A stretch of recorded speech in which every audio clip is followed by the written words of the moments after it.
Ketika kita istighfar itu masih butuh istighfar yang lain. Nah dalam kebaikan juga gitu. Ketika kita baik jadi orang soleh, ternyata bawaan kita ingin dihormati. Dulu sebelum kita soleh itu ya kalau di majelis di belakang nggak tersinggung, nggak diperlakukan khusus, nggak tersinggung. Tapi setelah kita soleh, setelah kita kiai, setelah kita dosen, setelah kita rektor, kalau nggak duduk di depan tuh kayak nggak diregani. Itu ya termasuk mental-mental yang kurang baik kalau dalam ilmu tasawuf. Justru setelah kita terpelajar, malah permintaannya aneh-aneh.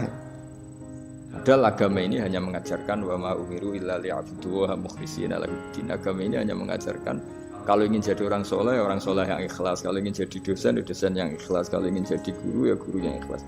Karena biaya ndak ikhlas itu mahal sekali.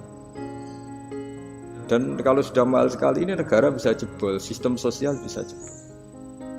Jadi ini hal-hal yang khas kiai karena kalau yang kajian kampus saya yakin Pak Rektor, Pak Wakil Rektor dan Pak Ketua Yayasan lebih tahu, anak-anak mahasiswa lebih tahu. Saya kalau ngaji di kampus memang kan cerita khas pesantren karena justru ini saling melengkapi. Saya tidak perlu basa-basi bicara ilmu khas mereka karena mereka lebih tahu. Kalau dalam bahasa Rasulullah SAW, antum a'lamu bi umuri dunyakum. Kamu lebih tahu tentang urusan yang kamu geluti. Tapi kalau urusan akhirat, urusan agama mungkin karena kita yang menekuni itu mungkin kita lebih tahu. Nah, di antara ilmu yang saya utarakan hari ini, sore ini bahwa orang soleh sendiri itu sebetulnya nanti masih ditanya sama Allah tadi. Kenapa kamu nyembah saya? Karena ingin masuk surga. Kenapa kamu nyembah saya? Takut neraka.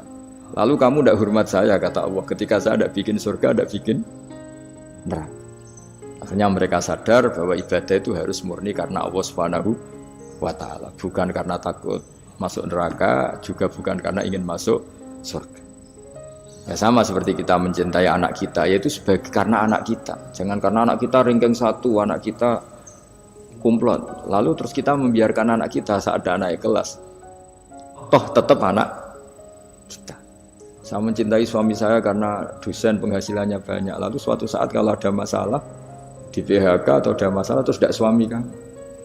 Makanya di sini agama itu sangat menyarankan kesejatian. Jadi dia suami kita, dia anak kita. Apapun kondisinya. Nah kira-kira gitulah. Ikhlas itu kira-kira seperti itu. Jadi jangan sampai alasan-alasan yang bersifat materialistik itu yang menjadikan kita mencintai istri karena cantik, mencintai suami karena hasilnya besar. Suatu saat kalau itu berubah, kita akan masalah. Di sini agama menyarankan ikhlas. Makanya semua kitab di khazanah kita dimulai bab niat. Bab niat itu begini. Sehingga ada seorang yang tanya, kenapa ahli surga masuk surga selamanya? Padahal amalnya paling banter 80 tahun. Tetapi kenapa ahli neraka akhirnya masuk neraka sampai selamanya? Padahal kalaupun dia bejat hanya 80 tahun.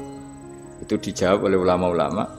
Orang mukmin itu berkomitmen akan iman andaikan hidupnya selama-lamanya sehingga dibalas dengan masuk surga selama-lamanya.